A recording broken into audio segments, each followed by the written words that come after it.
My dog is scared of the weather right now, so she's got her little thunder jacket on so she feels safer, and she won't leave me now. The lighting is weird, but it's fine. Hello, my name is Harper, and I am talking about things. A common kind of misconception about all trans people is that, like, our end goal in terms of, like, transitioning is to be cisgender, which means not transgender, which is totally not the case. Some people do want to be cis, some people don't want to be cis, but this is just how they feel more comfortable in their body. Some people just don't want to at all, like, pass or, you know, fit into this box that, you know, cis-normativity and heteronormativity is kind of made for them and told them that they should be.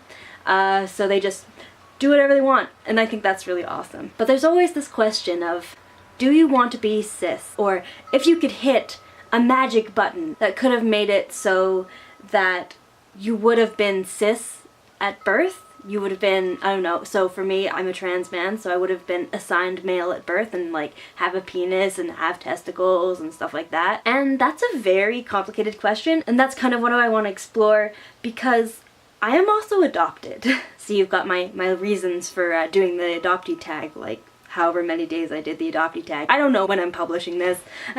So I am a Chinese adoptee, and I was adopted during a time that the one-child policy was, like, in its biggest and booming. If you don't know what China's one-child policy is, it's basically a policy in China that says you are only allowed one child if you meet this, and this criteria. And there are very specific circumstances in which you can have more than one child. Usually 2 is, like, the max, I believe. If you don't follow it, you won't go to jail, but the government will not help you out at all in terms of financials if you have a second kid and you are not eligible for a second kid under this policy. So because boys, you know, take on the family name and they can, you know, look after their parents, you know, I don't know why women can't do that, but and stuff like that, and just the kind of misogynistic culture or whatever they have there, they value boys more. So often people that are assigned female at birth get abandoned, people with disabilities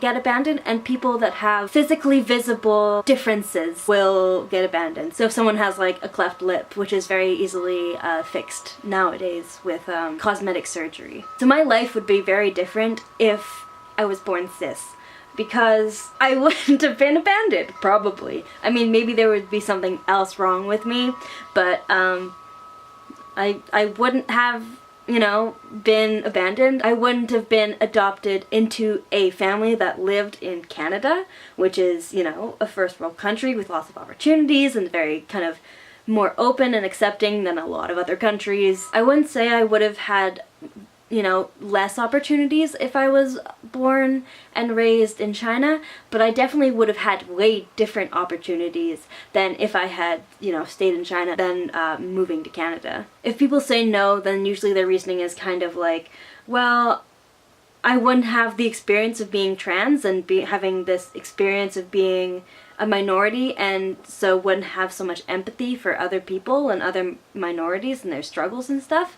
And that's definitely a part of why I say I wouldn't want to be cis. There's a whole nother facet that, you know, most people don't have, which is being adopted from China because you don't have a penis. I keep looking in the viewfinder. I need to look at the thing. I was having a conversation with my partner the other day about how many, you know, different circumstances had to happen for me to be here where I am right now with the people I am with as the person that I am.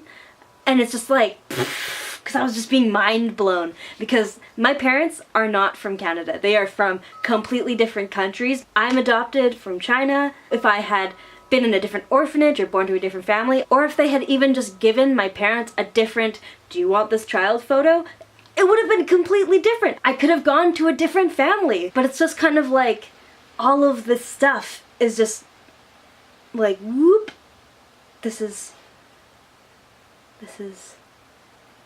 our present. And so many things went into our present, and it's like, what? And like, obviously, a lot of bad things happened for all of this to happen, but it's just kind of like, whoa.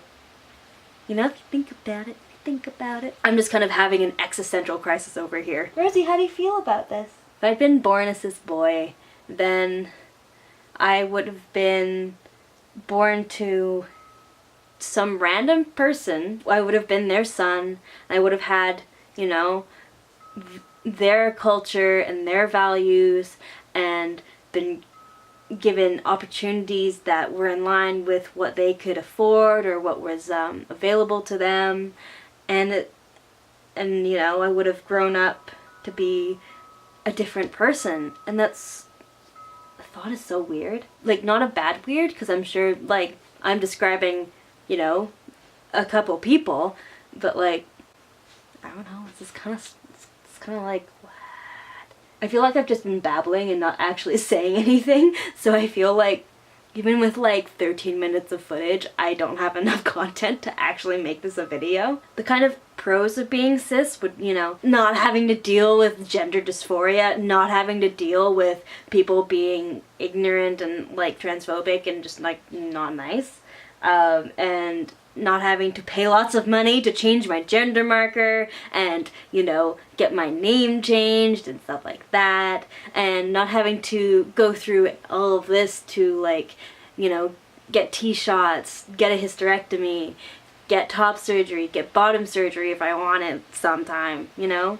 Just like all of that would just be like gone. Poof. Poof. We wouldn't have to think about that. Wouldn't that be great? But kind of my final answer to that would be no.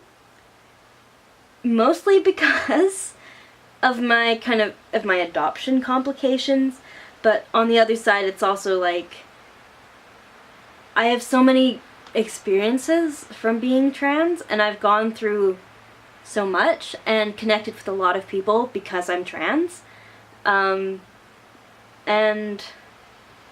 I think that's kind of worth it, you know, having the experiences and having the people and like just feeling all of this support from the community and from, you know, having real cool people and friends in my life. It's pretty sweet. Being transgender kind of forces people to, you know, really examine what they're about and what they're okay with, and like making them think about you and your identity more. And, you know, if they're unaccepting, why are they unaccepting? And I think it's valuable, you know? And you kind of weed out the people that, you know, you're gonna be friends for life with, and, you know, that don't give a about what gender you are because you're like a cool person, like regardless of gender. I'd say you probably forge like way better friendships with people that are 100% supportive of all of you than, you know,